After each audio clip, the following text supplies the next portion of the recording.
This is a Film Stories original podcast.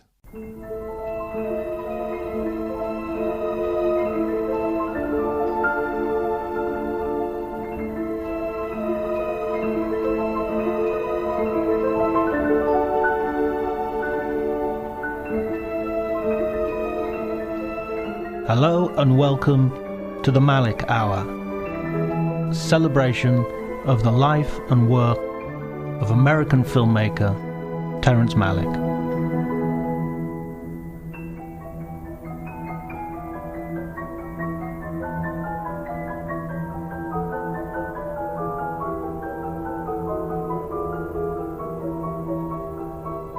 Hi everybody and welcome to the Malick Hours. My name is John Bleasdale. I'm a writer and film critic and the author of the Magic Hour, the Magic Hours, the films and hidden life of Terrence Malick. I should know the name of the book by now, but apparently I don't. Today I'm delighted to have with me Shane Hazen, an editor and someone who worked on The Tree of Life. Now, Shane, I want to know, because I watched Tree of Life yesterday and I watched the credits come up, and you have like a number of credits on that film, right? Right. Yeah. You went straight to like the big question of 27 months of my life.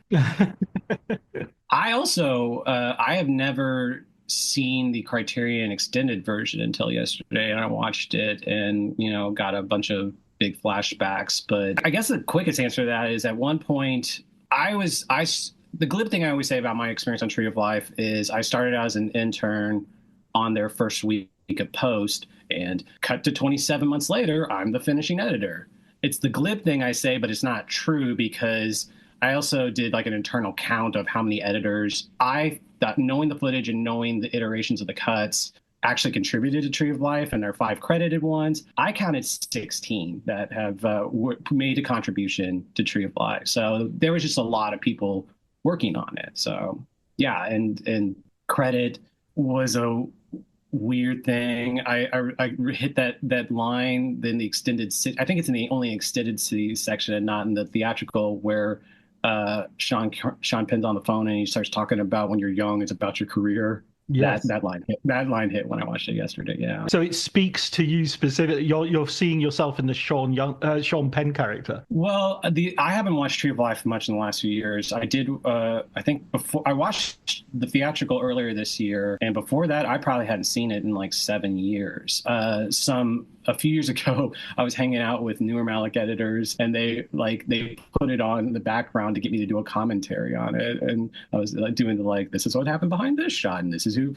And sometimes one of the reasons I guess I stopped watching is you just start doing this jockeying, like who cut that, or when. And I used to, when it first came out, I would say like, you know what, I didn't have maybe one scene I did that I start from finish, but. And then, a scene is very tenuous when you're talking about Tree of Life. But I used to say maybe 2% of the movie I kind of originate something in, but it was like my fingerprints are on 98% of the movie, because no one had ownership of cuts. Like everyone, and the whole way the process of the movie came around was in long iteration. So it's jockeying for credit. Is every time I watch it and I start thinking about it, I also feel a little gross, just because the movie, I'm so happy that the movie turned out, and it turned out, and especially when I get away from it and I see how well it turned out, I'm just impressed, because, for such a chaotic process, how well it came together, at least in my eyes. So. Well, I feel blessed that I got to see it in a way that was, if you like, unmuddied by behind the scenes knowledge or even expectations. I remember when I went to see it the first time, there was no sense of, I didn't know what was going to happen. I think I'd heard mutterings from Cannes, but it came out in Italy about the same week it came out in Cannes. Maybe it was like a couple of weeks afterwards or something. It was quite soon too. It was earlier than in England. It was earlier in the US. I remember that much. But I was utterly unprepared for what I saw. We'd never seen Malick direct something that had a contemporary scene in it. It was the first time I'd seen that happen. And then the whole, first section, the Q section, if you like, the creation of the universe, all of that sort of struck me as a huge surprise at the time. What was your so you started as an intern? What was your sort of how did you get that job? Well, if you want, I actually have a story before I got the job where I was working as I was an intern for the Austin Film Society, and I'd also at the same time interned for Richard Linklater's production company. His assistant editor was Chris Roldan, who Terry then used and became a Terry staple for a long time. For the Film Society, I would project occasionally dailies. And one day I got a call saying, can you come in Sunday afternoon? And they were projecting Tree of Life dailies. So I got to see a big footage while they were still shooting. And I would meet a lot of people who would be a significant part of my life for the next 3 years. A.J. Edwards and Nick Gonda were back in the projection booth working with me. Chivo kept coming back into the booth. I was like formally introduced, but like I had to walk up front nervously and ask Sarah Green and Terry, like, are you ready to start dailies? And I was rushing back and forth. And at one point, Chivo came back and said, you have the film backwards. And it was because the film doesn't have a soundtrack, so I had flopped the image in there. And Chivo was back there a bunch, and I was rushing, and I remember I bent down to thread the sound, and then the projector was open. I jumped up real quick and hit my head and saw stars for a second. And then I just ignored it, continued threading, went on to the next one. And Chivo looked at me and goes, you're bleeding. And blood was trickling down my head. That was my first experience and I got to see the footage. And I just remember thinking how blessed I was to have seen that early, like, because a lot of it was the Matagora stuff. There was a lot of second unit. I think some of the Jack Burr stuff in there. And I just like, and the thing is, like, when you first start working for automatic production, it's funny how over the course of a few months, you get kind of blasé about how amazing all this footage is. Like, it's almost a required thing, because to make something out of it, there's very little stuff in that is not beautiful looking, even though it's all kind of sketches. So, but as to the job, Chris Roldan, he knew him from Detour. There was a call out on the Film Society forum for then. Chris hired me and started out intern at the time. They were very vague. Just they had so much footage and they just knew they needed a bunch of hands. And so the first thing I did, which I told you about, was we called it audio cleanup. And it was an idea of how to make dailies a little more palatable for Terry, but we barely really used it, but it was Terry's talking through most of the footage. And he's mostly, it's not so much direction. Sometimes it's camera directions, mostly it's lines. One of the funniest things while watching the movie yesterday or this year, I was amazed at how I can still hear what Terry's saying in there, and how so much of the acting works so well when we cut the line out, even though I know in my head that someone is looking like they're thinking, what they're processing is the line Terry's giving them. But the way it comes out on screen, it's just like, it's gorgeous performance. Or one of my favorite techniques that really killed me, which at the time I was like iffy on when we were editing it, was how many lines he would cut out of Brad whenever Brad's chastising Hunter, Jack. And so, like that one meal where he throws the napkin in his lap, he goes, one meal. There's lines all around that, but we just kept, I think the one meal line was isolated, moved around. And so whenever he points, he's saying something, but it comes across as your dad is punishing you and expecting you to know something you don't. It's just such a great effect. And there's so much acting like that throughout the movie. It's so funny you mentioned that line, that one meal line, because I rewatching it yesterday, just thought, God, that's such a typical thing of someone to say, a father figure to say, of like, you're always, that says you're always failing. There's a standard that you should be, and you're always, you just for one meal, can't you behave? It has such a weight of expectation and guilt behind it. Yeah, absolutely. If there's one thing, I feel like, and I've told Terry this, like, I feel like I learned everything, the majority of what I know about editing from that place, even though I think it's weird because everyone thinks Terry has, because he has such a singular voice, he only knows one way to make a movie. But and everyone in the group, there was the most talented group of people I've ever worked with. And so But one big thing was reducing lines, just like body language and getting people to act. Because I mean, like I think it's one of the central powers of like the performances and in this in particular, but all of his movies where like you're reading body language, so you have to lean forward. And it's also one of the things that makes it hard to talk about him, just because everyone has their own subjective opinion on what the movie means. And as we started finishing the movie and started screening it, it became both the problem, but also the blessing, because the more you can feel people were getting it, even if they weren't saying it, you knew the movie was working better. So you mentioned earlier, and again on my rewatch, it's something I really, I'm watching these chronologically once more, and just finished the New World and now onto this, and you notice that the idea of a scene, a conventional scene, is disappearing completely. There are very, very few traditional scenes.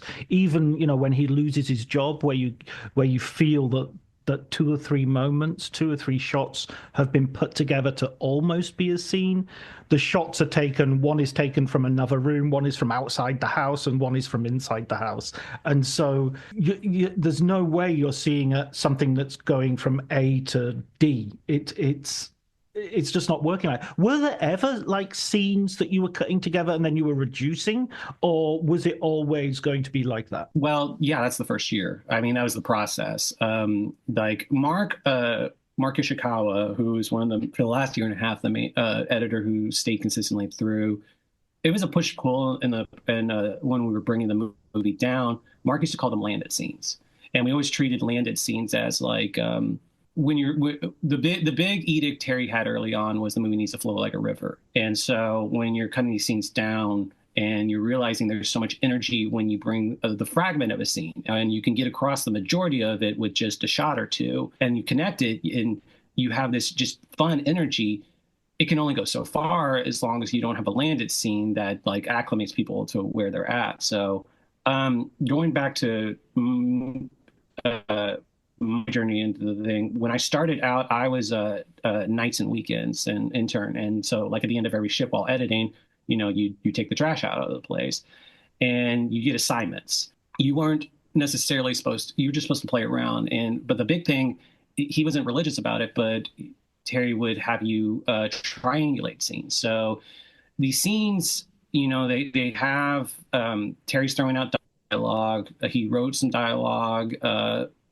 And they're based on a scene that was from the script, but they also had a free improvisatory, you can go wherever feel to it. And so when it's that free, you can write in editing. You can basically make the scene what you want, but it's got to be good. And so with the many versions, we triangulate. You make 3 cuts of something, and in theory, although it didn't reply to it, Terry would then take the 3 parts of it and put it together and see what it was. And so that's why there was whenever people talk about the length of the earlier versions of it, that's why it was long, because you very iteratively figured out what is the scene that's coming across more quickly, better, what is the scene that flows better, and what scene is falling by the wayside. And then it got to a point where scenes would get forgotten, but we knew there was good stuff in it. And mostly my last few months in there, I would take bits of old scenes and reappropriate them and that's how like a random shot would come in. That was a lot of what I was contributing.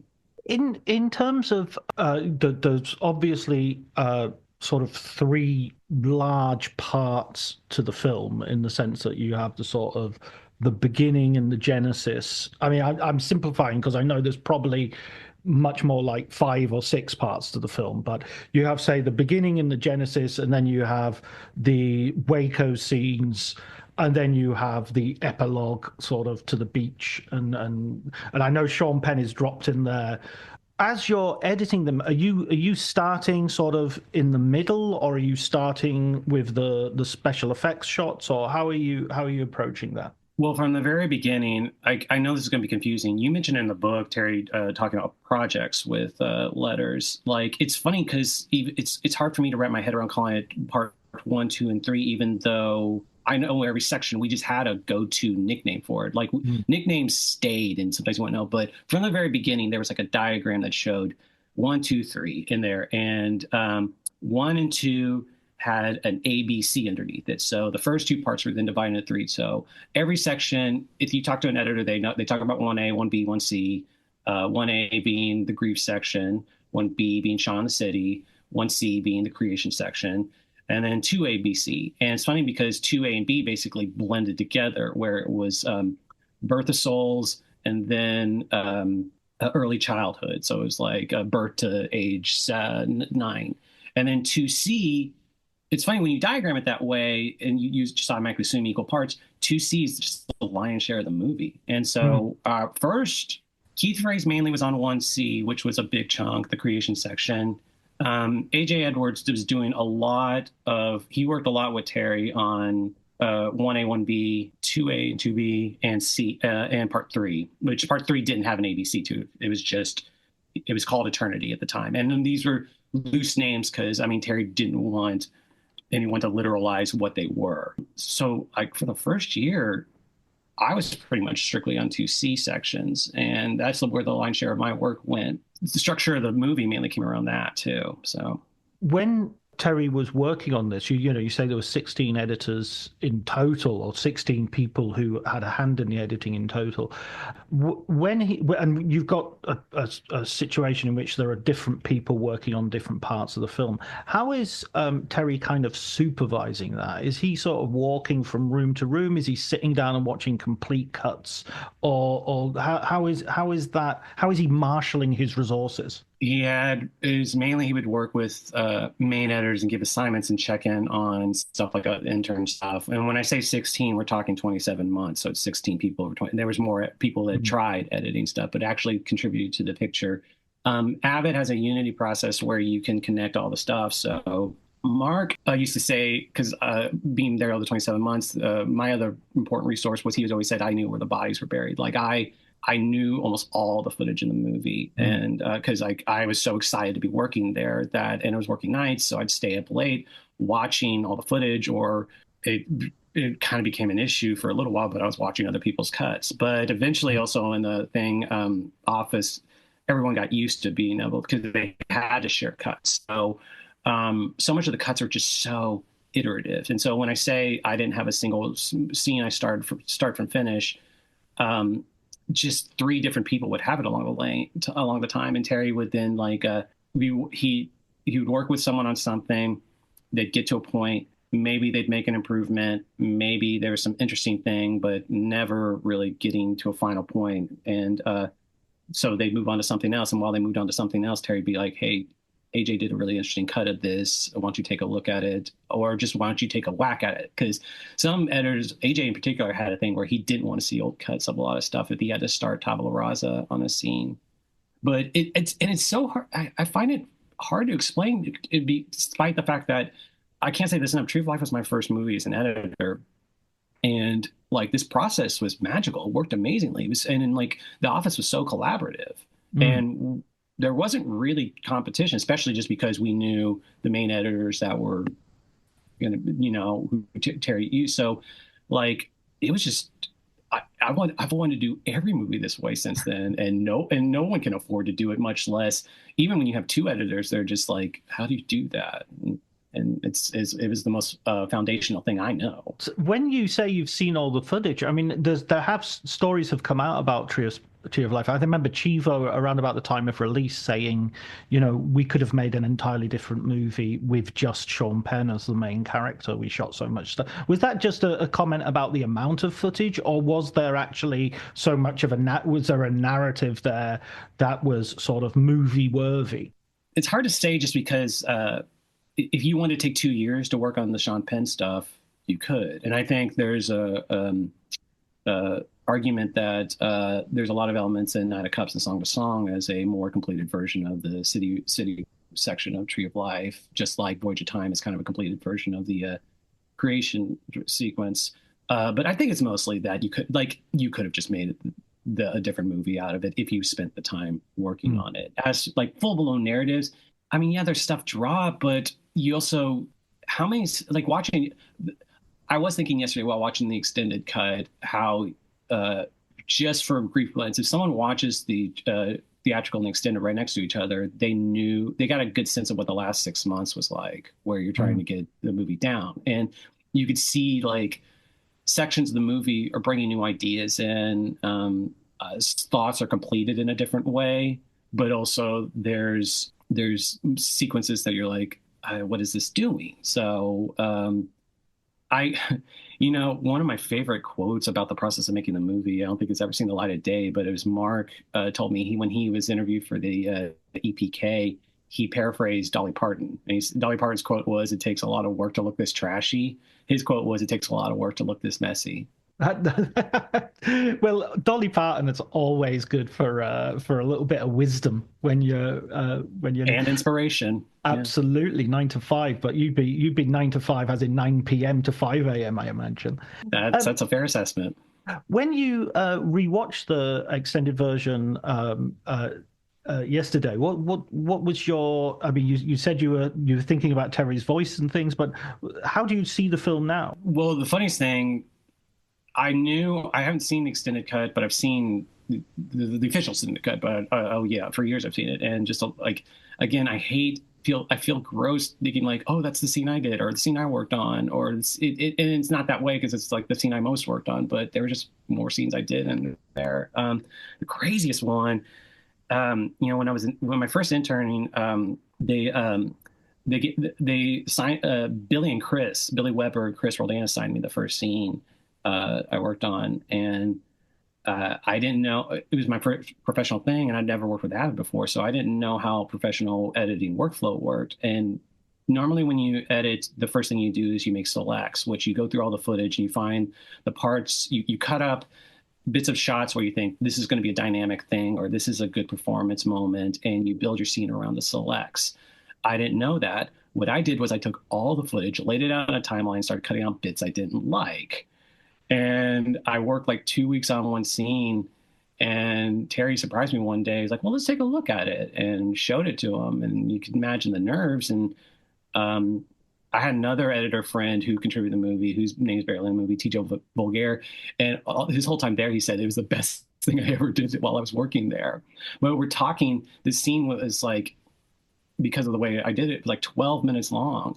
And I don't remember how quickly it went by the wayside, but it didn't stay that long. But every once in a while, Terry'd be like, let's see if we can get it back in. And we cut it down, and it made the extended cut, even though I think I remember that version of that cut, and just like, it was just so cut down, as you can imagine, a 12-minute scene to 2 minutes, especially that's not much, but it gives you a sense also of why these scenes can be cut down, just because you can get it across quickly. So, I mean, when I was watching it last night, I was thinking of how, the phrase, to flow like a river.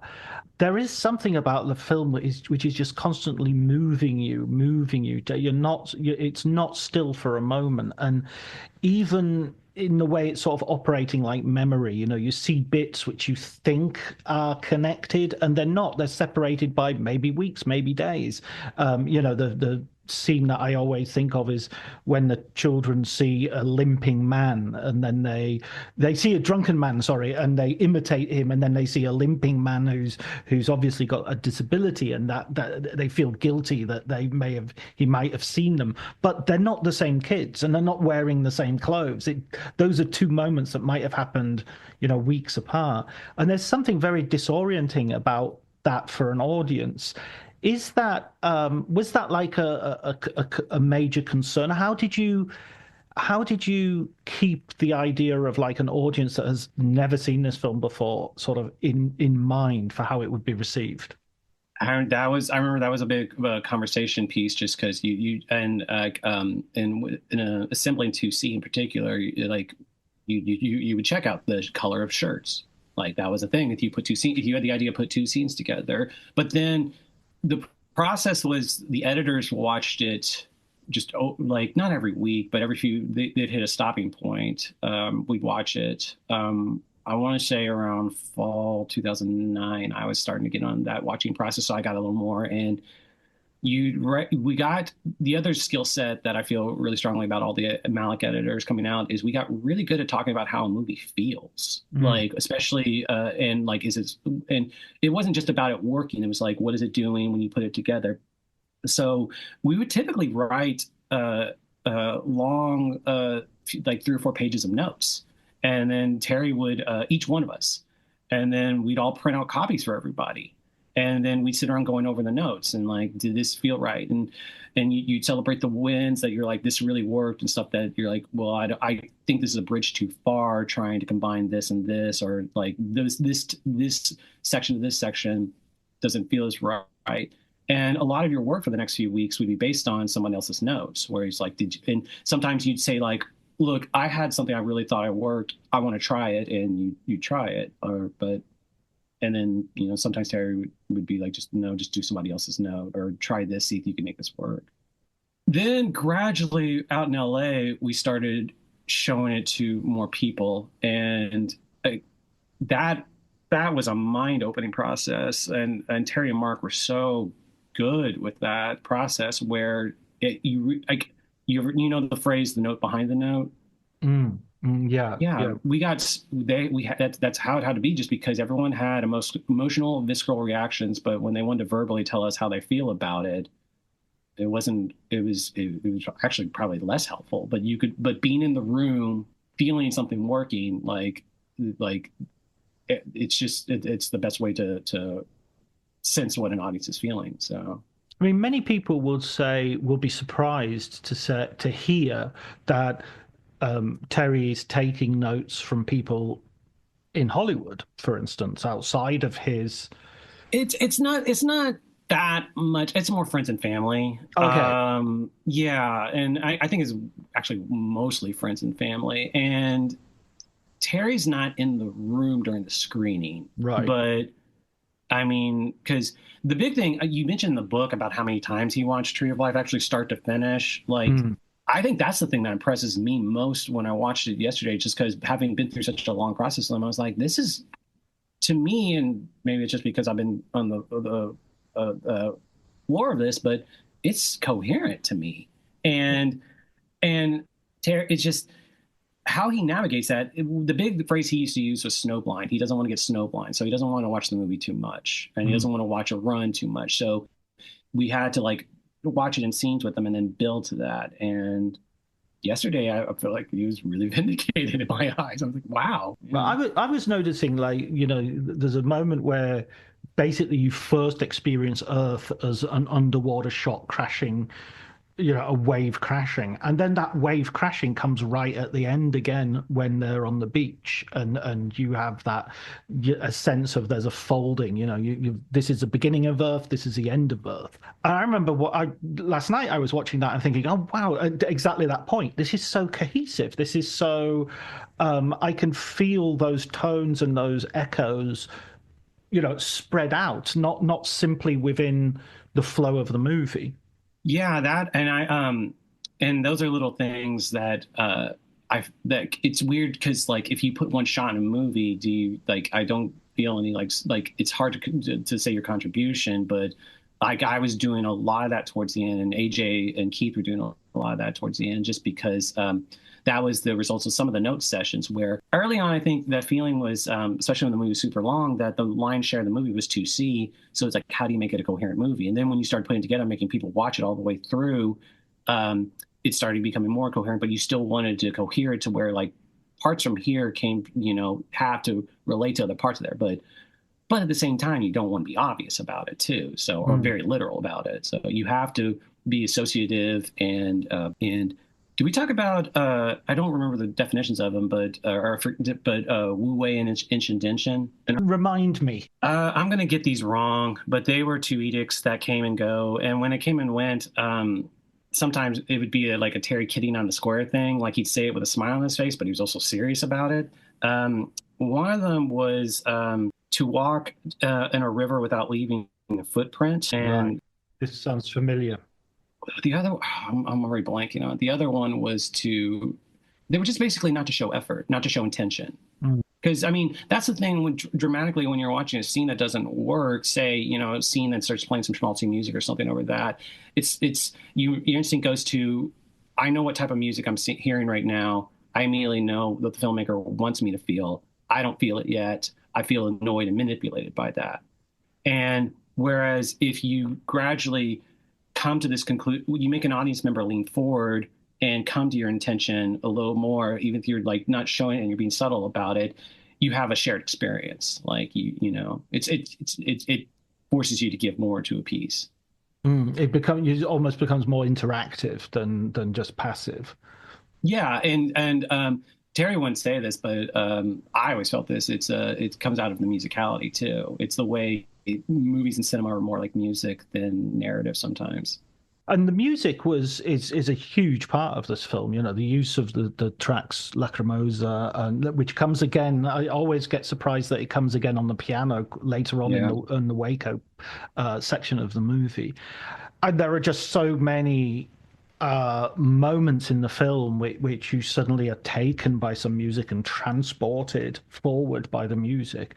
And I noticed, like at the very end of the film, the sort of the chorus is really leading the movie. It's no longer the music is in the background. The movie is kind of almost like leading the length of the shots and everything. It's entirely becoming based on the music.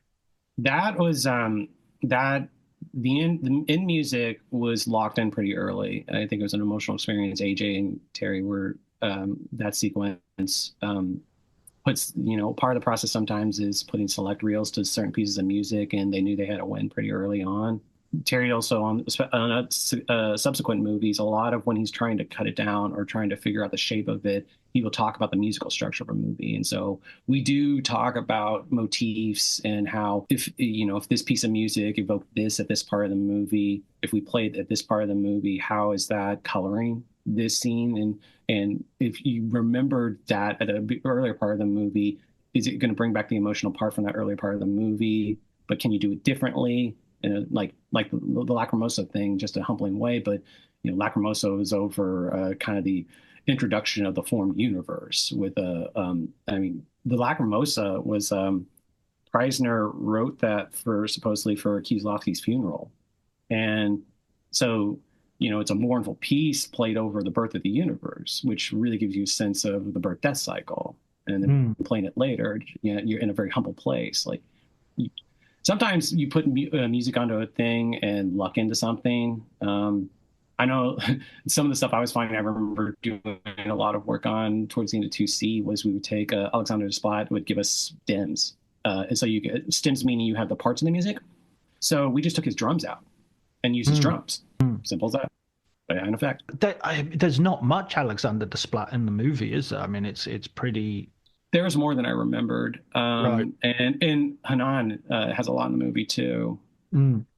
Yeah, Hanan Townsend, who actually I think arranges the piano for the Lacrimosa piece as well. Yeah. Okay.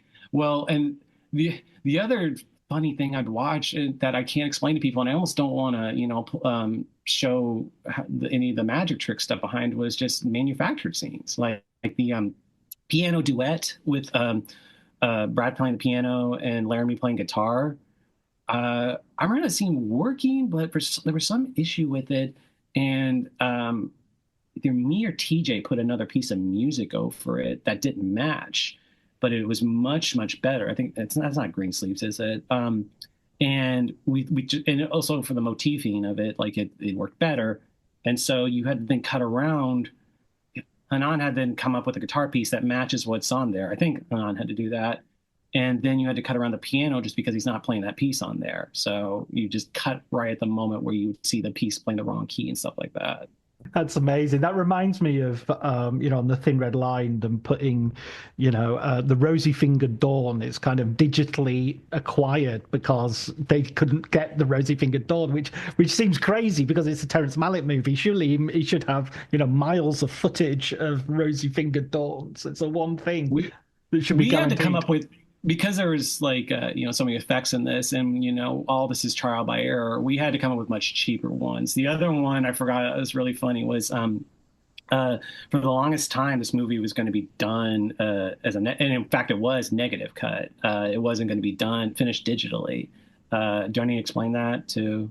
Okay, so when you shoot on film, for people who shot on film, you have to develop the film, and when you do it on a motion picture, what you do is you don't edit with the original negative you did, you make copies of it. And then when you finish, you have someone go back to the original negative and cut that, which is only one version of it, even though they can make interpositive stuff like that. So it's going to be negative cut. And so Terry came to me like towards the end when we were finalizing a version of it that was going to be negative cut. And I like to, my big thing as an editor is like I like to manufacture stuff that the footage was not meant to do.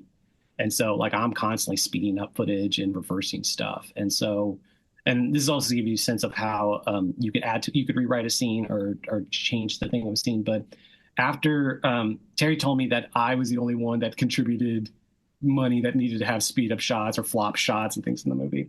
And the scene after, whenever Hunter's running after he takes the 90 from the neighbor and runs in the river, like how they shot that, they shot different ways of 90. So one was he puts it underneath a piece, and the other was he puts it in a river. And this would be in a conjunction with me and Terry talking about a different way to play that scene, but I thought it was cool. Like what he did was we edited so he puts it underneath the wood, but we don't have a shot of him lifting it out of the wood. So you take another take of him lifting out of the wood and you reverse that, and then you cut to him putting it in the river. So you get both of them into the scene. Oh, that's so funny. I love that trickery. That's amazing. That's really good. One of the scenes that struck me as well watching it last night that I think is a core scene of the film, and I just think it's edited and shot so well because it's like, again, you probably count the shots, probably 5 shots total. But when in the Barton Ponds, the young boy drowns, and the fact that the camera is sort of following the other children moving away from the body that's floating in the so it's sort of moving in the opposite direction to how you would imagine somebody would be looking. Surely you would be darting towards the body rather than away from, and yet the camera sort of drifts away, and then you see an underwater shot. That whole sequence is so well done, I think. Yeah, no, especially that's the thing that strikes me sometimes is the confidence in certain shots, because I remember earlier cuts where there was a lot more footage to it. But the first year, and I wasn't really huge into the editorial influence at this point, but the first year, the big lesson was when they had all this footage and different iterations they could have done, was keep it in Hunter Jack's perspective. Every scene has to be from him. And you those note sessions when we'd watch the movie later, obviously there's scenes that aren't in his perspective. Sometimes you'd work to find ways to get it back in his perspective.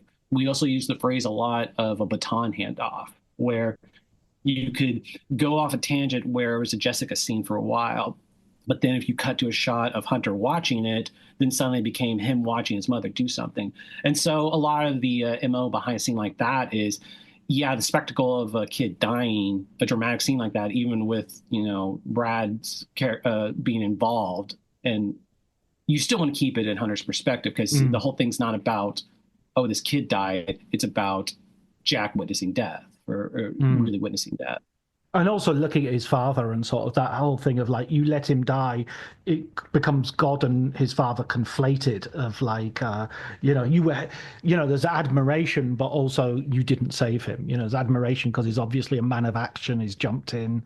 Also, one of the things that, Malick at this point in his career is extremely famous for, and it's become somewhat of a trademark, is the voiceovers. What stage do they come in during this process? Voiceovers are throughout the whole thing. Right. Voiceover, speaking for me personally, is one of the hardest things to do. Right. Just because it's the where Terry puts his voice on it. Not literally, but it's where I think he, as free as he can be about making these imperfect, trying to look messy, and he wants to hide intention. That's where the infusion of the idea gets across, and yet he knows that this has to emotionally work. So we recorded so much voiceover, and you would have to try experiments with, does this work here? And 98% of it doesn't work, and it's very, very subjective. And yet at the same time, Terry's wanting wins that the room feels. He wants, if he thinks this is amazing, that's nice, but he wants it so that other people feel what he's feeling. because that's how it then turns into its working. So, and yeah, it's just Hunter and Jessica recorded so much voiceover for this movie. And sometimes they're basically, with Jessica, I remember she had 3 sessions where it was like, use that session. Like, that's the one that she has a tone that we have to use for this. Even, one audio thing that comes in the very, very beginning of the movie, her first thing, the nuns toss. I remember as an editor, I hear background noise come in really abruptly there, too fast, because they recorded that outdoors after a scene. But that was the run to use. That reminds me of Linda Mann's in Days of Heaven. Yeah. There's a story that she's telling, and it's on a tape deck that they've recorded in a hotel room. Billy tells that story really well. I mean, did you have so Billy Weber's been editing Terry since Badlands. I mean, is he sort of giving you guys like instructions, or this is the way we've developed it? Do you get a sense of sort of the history of how that relationship has progressed? Well, you had in the book the iteration of editors. So Billy was there the first 3 months. Daniel Resende came right after that, and I don't remember Jay Rabinowitz came right away then.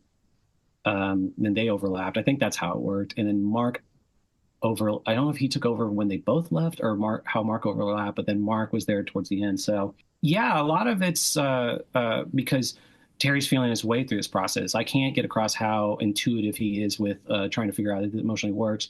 And, he doesn't know if it works. Like, everyone's just kind of in it, like, we're all in this together. So when it comes to terms, sometimes there's things like this worked in the past, but at the same time, as you've pointed out in the book, Terry's trying to do new stuff. So old processes may not be the thing you want to use.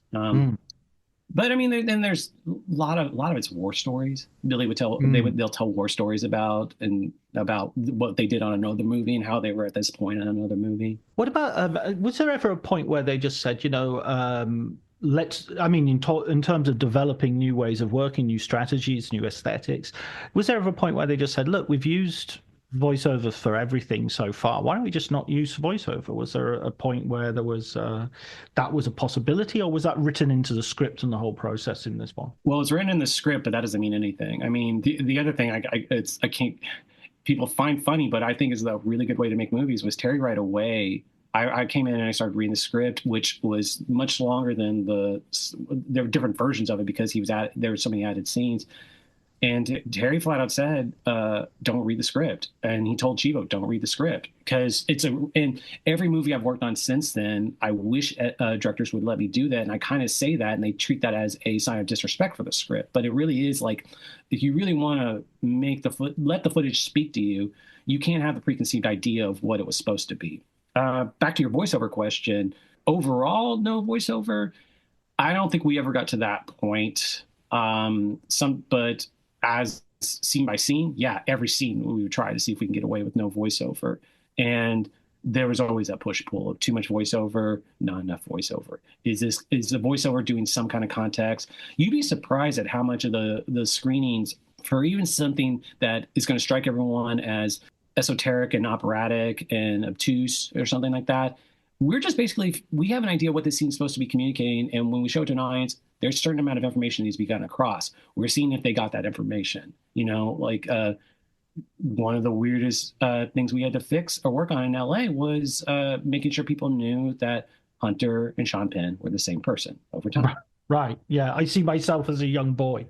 Yeah, exactly. I mean, even I was thinking as well, watching it again last night, my brother died when he was 19 years old.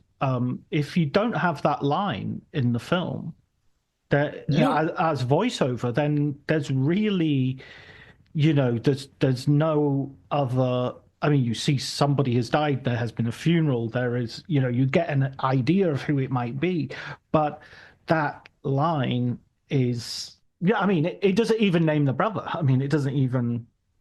It struck me watching it last night that that is a voiceover line that didn't really change much over the iterations. And even those sequences of shots, that was pretty early on, that stuck for a while. There were a few scenes. It's weird because I was watching this and Billy was in there for the first 3 months of a long process, but I was like, that's a Billy scene. And I remember one of my favorite cuts of the movie, and it's always been our cuts. And I remember my first time seeing it is the cry from when Jessica learns about the son's death, and she has that like wailing cry that's cut in half, and you cut to the sound of the airplane engine in the airplane. And I remember seeing that for the first time, and this is pre-mix, so you're not going to have some really thought out stuff, but they had a stereo set up, and Terry likes playing stuff loud, so Billy played it loud, and I just remember that's when I was like, oh, this is a movie. Like this is I'm watching something being made. Yeah, absolutely. That's an amazing. That also has the old cosmic beam coming in later in that scene, which is a crucial element, and something of a I wouldn't say a trademark exactly, but it's a sort of consistent touch in the films. Going back to the sort of genesis and the sort of material that was to some extent, as you say, preceded by Q in terms of the ideas, and then latterly by Voyage of Time. I mean, that I mentioned in the book, that was one of the more controversial ideas in sense of, should we not have it? Should we have it? Where should we put it in the movie? Should it be interspersed with the Waco scenes? Can you talk to us a little bit about that, sort of the evolution of the evolution? I don't know if it was controversial as much as we just thought, like, the internet, all they cared about was like, I heard Terrence Malick's making a movie with a dinosaur in it. And like, there was a big thing about that, the silent sequence, but then how much voiceover do you want to put in to like iterate it back to the cosmic versus an individual's life and the story of birth, death, grief. So length was an issue, but not really. And as much as the movie had everyone's hands on everyone's all parts of the movie, and with our fingerprints all over the movie, one scene was mostly Keith Frey's. Keith Frey's mostly worked on it. Now, towards the end, or even a little before the end, I guess last year, 8 months, there was talk of interspersing it. That was Billy's instinct. Billy said all along he thought that's where it was going to go. I was my instinct too, but I flat out threw the gauntlet down and told Terry, it's like, I'm going to fix this. And he's smiling. It's like, you do that. I mean, just no version I did even like got out of the room. It was like, it was just, and I told you that story earlier. We were doing a screening with, and it was kind of a cool director was seeing the movie, and they were giving notes. This is also a learning process of how to do notes, where the phrase Mark used to say is "Don't lead the witness." But they were talking about the kids jumping and the scenes of the energies with the kids, and they were just like, "Look, I love this scene." And when I was watching, I was thinking of the dinosaurs and the energy of the dinosaurs, and how these kids are just like animals, but they have joy in them. Why don't you cut a shot of the dinosaurs? And Mark's like, yeah, and kind of takes a note. And so after the screening, we're going over notes of like, what do we work on? What do we pay attention to? And I mentioned that note to Mark, and Mark's like, oh no, we don't need to use that shot, because if they're thinking of it, we don't need to cut to it to show it though. Right. It's too literal. So Mark was a big compartmentalization guy. Mark was a big, like, these are pieces that when you put together, you're going to associate better. You don't need to intercut them. And yeah, Mark always had, Mark's job. I can't say enough praises for Mark. He's a talented editor. He's great in the room. He's just such a great person to work around. And he's also good. They always treated him as the lander of the plane. And so he's not imposing his vision on something. He's trying to read the room, but do what his director wants, and he's just very good at that. And he was the one, I think, that had the most coherent version of a compartmentalized version of that. I loved as well the on rewatching. There was a scene where they're basically catching balls that are coming out of the sky, and it's just the way it's edited, it just looks like these balls are arriving from God almost. They're just, and you've had Jessica Chastain say, that's where God lives. And I think the voiceover is actually referencing, I think maybe the boy has just died and they've just come back from the funeral, or it's the scene is immediately subsequent to that. It doesn't necessarily mean that's the case chronologically in the film, of course. And just the fact that there was no, or there were very few shots of like the balls going back up again. It was all the balls coming down. One of the other funniest things about when you watch, especially now that the fun thing about watching this extended version is like it's cemented. It's out in the world. I don't have to give notes on it anymore. And one of the things when you watch a movie this many times, you remember one screening where you gave a note where you're like, that's weird. And then 2 screenings later, they haven't changed it. And you're like, that works. Like,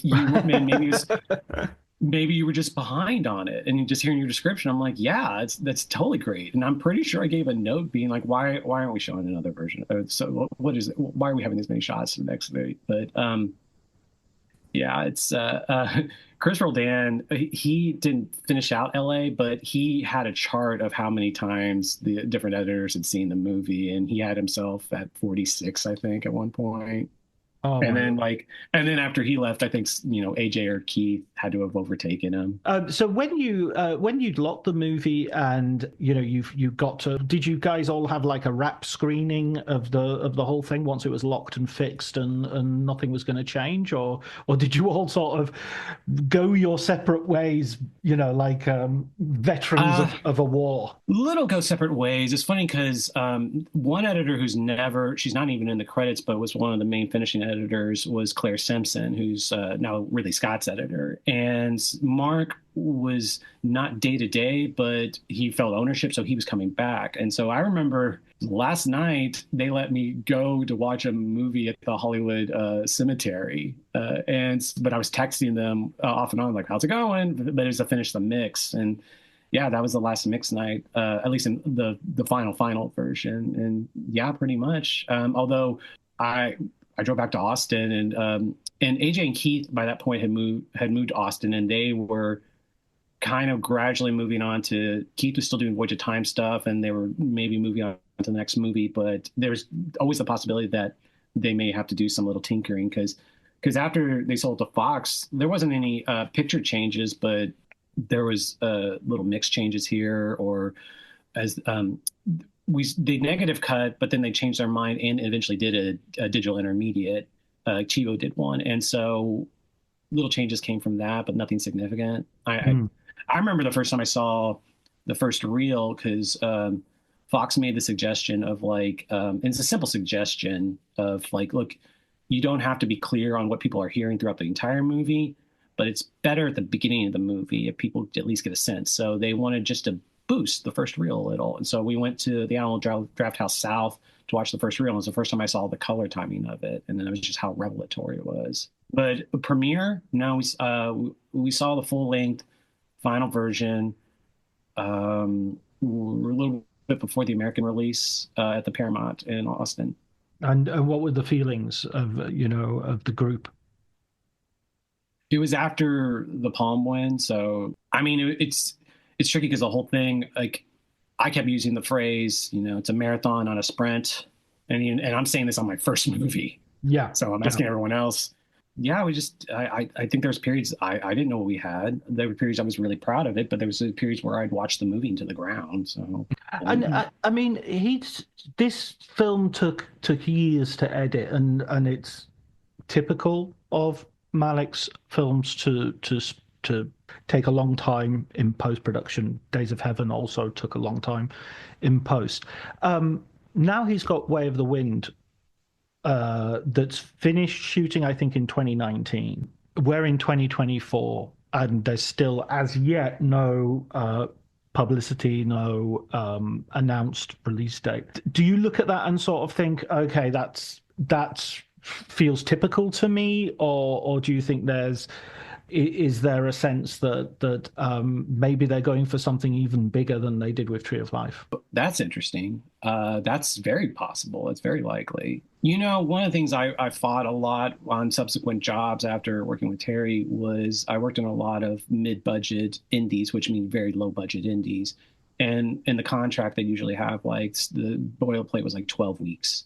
And to the T, if you gave me 2 more weeks, 3 more weeks, like you could figure more stuff out. A lot of editing when it's good is like writing, and this as a writer, a lot of writing is thinking. I don't think I've mentioned it to you, but I directed my first low budget film. Oh, And I wow. shot it. Congratulations. Well, I shot it a year and a half ago, and part of my other being magnanimous towards Terry right now is I'm on the other end of this, like where I'm like, I want more time, I need more time. The ideas aren't coming. The more time you spend on it. Back to the indies, though, I when I talk to these producers, like, you could give us more time. They a lot of times they'd say, well, we're not making a Terrence Malick movie, and I'd say, like, I'm not asking for 2 years. I'm asking for just like maybe another month, and you will see the difference between I had another director working on these type of movies where she thought the indie template was like aspiring for a B+. And with Terry, it's just as to where the went. I think that's intriguing, your interpretation of that. I hope so. That sounds cool. I think there are surprises around the corner for everything when it comes. No, all bets are off. I mean, I felt this about when Tree of Life came out, and then To the Wonder, was finishing shooting in this period. He was finishing To the Wonder in Paris when before Tree of Life turned up in Cannes. He was sort of coming down from. So I'm not saying he's gone off and shot another film in the interim, but I mean, he could have done. Yeah, it's. I mean, it's funny in your book the difference between the time off. And you make a really good observation, which is hard to talk about during this time, of how much fun, like, it was. I mean, we worked hard, we worked very hard, but the office was a place of fun, and Terry was having fun making movies. He loves the process of making movies. Like, he just wants to be making movies. So, another thing he would say that for the interview stuff, all this stuff, was he just said, what was the term? I feel like we're bricklayers. Like, he's just like, he wants to do the work. Yeah. And I mean, all that thing about a micro language, and you've already said it today, a few times about, he would use this phrase or this quotation, and it would inspire you to work. I mean, I think you told me when we first spoke about this for the book, you said one thing that really struck with me was this idea that you were going into work thinking, we're going to push the parameters of sort of film language today. We're going to push the possibilities of what you can do with movies. And that's got to be an amazing experience on your first film. Yeah, especially with footage that's backed up. You have, you have ostensibly, even though she'd done movies before, you have the Meryl Streep of another generation just being, in the can, and no one's seen her. Brad Pitt was just one of the biggest stars in the world at the time, and he's giving a great performance, and we're shaping him into a really good performance. And yet the other thing that really struck me, even though I know there's a lot of shaping going on behind it, is just Hunter is amazing in this movie. And a lot of the work we did to get him across without saying much, like, Terry's edict on what you use for Hunter was like, do you see thought behind his eyes? Do you see something going on behind his eyes? So his eyes just did so much in the movie for his performance. And to say nothing about the boilerplate, what everyone else was selling the movie on. It's like the cosmos, birth, death of the universe. It always, it was just so exciting. And also a director who was just wanted to push things, even though he had these things, these big elements in his back pocket for the movie. Well, one of the things I walked out of the cinema having seen the film for the very first time, I'd never seen a baby shot like that. I'd never seen like the skin of a baby that close up, except when I saw my own baby, except when I had my own children. And even watching it again yesterday, there's a bit where Hunter lays out the negligee, the nightie of the woman. The sunlight is falling on his skin, and you can actually sort of see goose pimples on his skin, as if he's guilty, he's embarrassed, and he's sort of at a moment of sort of shivery, what's the word? Transgression. And it just was like, wow, how Chivo has managed to get that focus right there where you can see that. It's actually absolutely unbelievable. Yeah, one technical detail I don't think anyone's ever talked about in any of the stuff I've read about Tree of Life is we edited in SD. We didn't edit in HD. So like you probably kind of see that in the cut, but for the most part, you're not seeing that until you get on the big screen.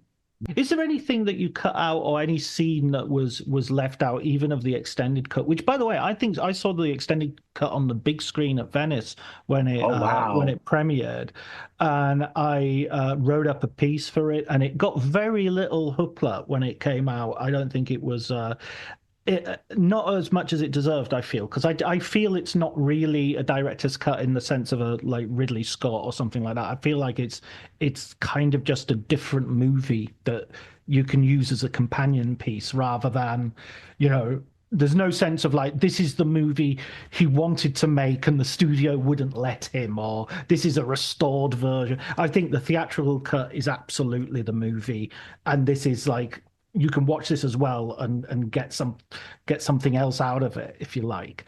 But I thought even yeah, sorry, the original question, sorry, was there anything that you sort of thought I wish we'd somehow found a way of getting that in the film? Not, I mean, there's a lot of scenes I missed. There's so many fun experiments we did, but no, I think like the fight that I do feel weird about and regret about is like it felt when we were cutting the movie down, sometimes it felt reductive. Like you were, because I always differentiated between, look, this is a movie, and I feel this way on all movies, especially long movies. Like you need to make it so someone who's disinterested has to be compelled to like it. And sometimes that comes down to being shorter. Like I Yeah. know how anathema it is for me for a 3 hour movie. Yeah, but there's so much stuff that I miss. There's so many fun sequences I wish could be seen in the world, and that was the fun of watching the extended cut. You know, another thing that I learned a lot in the movie, and I'm kind of want to turn the question to you about this, was I was a pretty headstrong film cineast guy, and I still am to most extent, but for the most part, when you start, every time I run into a young person that has very strong opinions about something, on a movie, I now really feel strongly like there's someone who feels just as strongly disagreeing with you, and you're humbled by the fact that what's the Billy Wilder quote? Individuals are dumb, but the audience is a genius. Like you could really passionately be like, this is the movie, this is what it has to be, and you get in front of an audience and you're wrong, and Mm. you have to change it, and you're just humbled by it. So I I'm curious, just you're more. I want to know more people's thoughts on the extended cut now. That's why I wish it had a sort of more than just a Criterion release. I wish it had spent some time in cinemas and sort of had a proper release, or even just have a budget release so people could get it for relatively. I mean, who did I read? It might have been Matt Zoller Seitz, but there was somebody I read who just said, "Look, this is just a different movie. There's no point saying is this better than this or is this? It's 40 minutes more." I mean, from a biographer's point of view, this movie was a gift because it showed so much more of Terry's life that was just I just knew to be factually true, that I could say, oh, that's his uncle, and that's his other uncle, and that's his, and that tracks biographically. I mean that's one thing, and I know you don't want to necessarily talk about this because we've talked off record and we've talked off microphone about how protective you feel about his private life, and I don't want to infringe on that.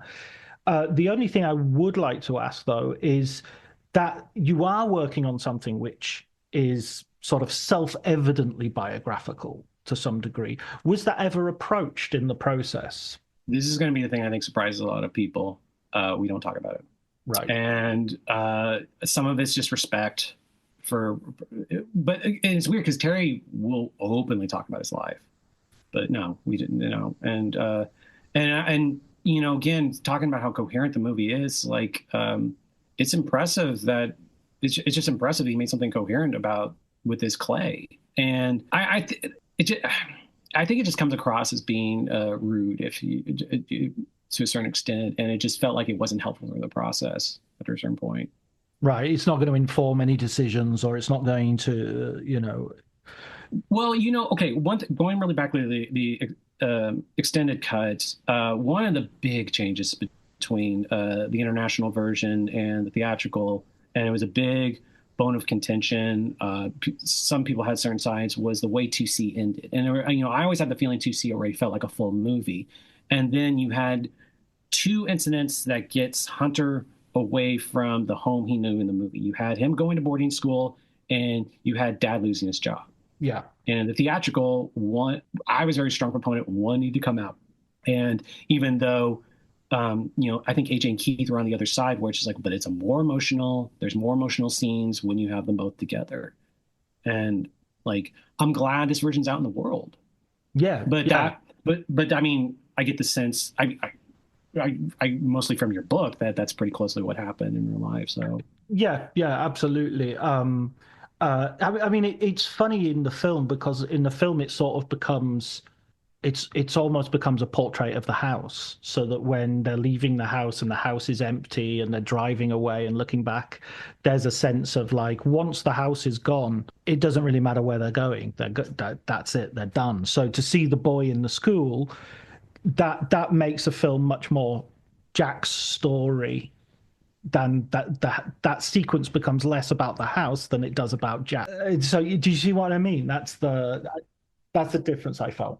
I've listened to a few of the Terry podcasts you've done, and you read your book, and I know sometimes you've been trying to get to an overall theme of what Terry's stuff is about. I don't know if I still feel this way, but I remember for a certain time I thought most of Terry's movies were about trying to regain Eden.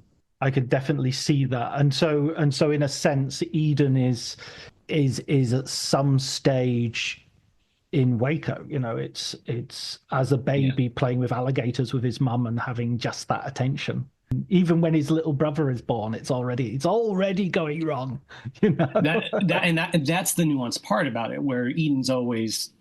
It's nostalgia. It's idealized. It's always gone, and then another Eden comes up that you missed. What's the city line? Life passes by, like pictures on a screen.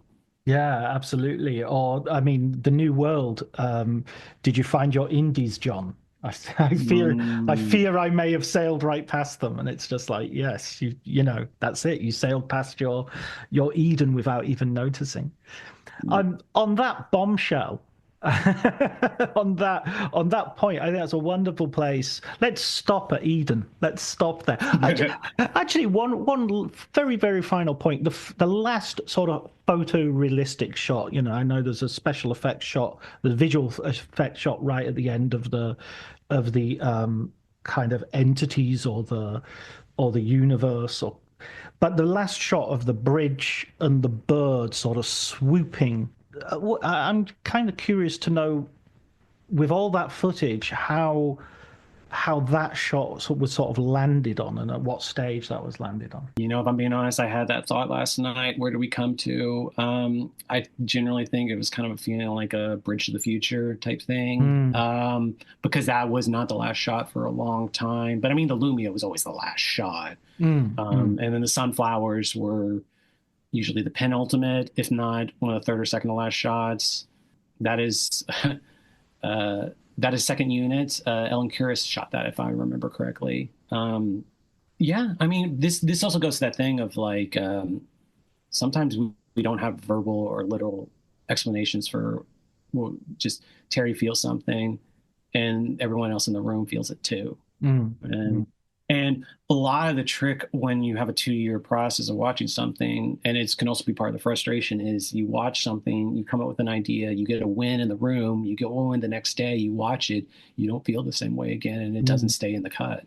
And even if intellectually you're like, this should work, and you could work it into the bone, and maybe you do get it to work. And there are definitely scenes that, like, persistence does help, but you know, insistence is not good. So Brilliant, Shane. Thank you so much first for your help with the book. I really appreciate it. The book would not, hopefully, as rich as it is, without your help and your collaboration. And thank you for coming on the show. Thanks, John. It's good to talk.